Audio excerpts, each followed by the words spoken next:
میدونستید امکانات تمرینی باشگاه لیورپول حتی از امکانات تمرینی باشگاه رئال مادرید و بارسلونا هم خفن‌تره؟ سال 2020 باشگاه لیورپول از کمپ تمرینی جدید خودش رونمایی کرد. تو این کمپ تمرینی 3 تا زمین چمن بزرگ با بالاترین کیفیت چمن ممکن وجود داره. یه زمین چمن تمرینی مخصوص دروازه‌بانان وجود داره که تو کمتر باشگاهی پیدا میشه. همچنین یه زمین سرپوشیده تمرینی برای وقتایی که شرایط آب و هوای خوب نیستن میشه اونجا دید. 2 تا سالن بدنسازی با بالاترین امکانات ممکن برای بازیکنان لیورپول قرار دادن. همچنین یه استرخ و وسایل آب درمانی برای ریکاوری بازیکنان هم تو این کمپ تمرینی هست.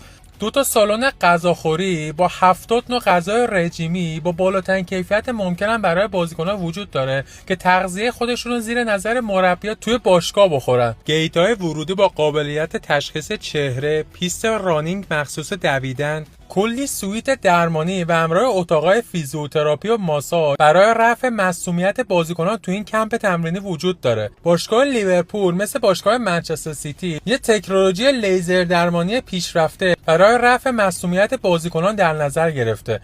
شاید باورتون نشه ولی باشگاه لیورپول از یک تکنولوژی رونمایی کرده که کمک میکنه بازیکن‌ها در طول فصل مصدوم نشن که توی ویدیو بعد درباره‌اش صحبت میکنه و قراره یه انقلابی توی فوتبال به وجود بیاره.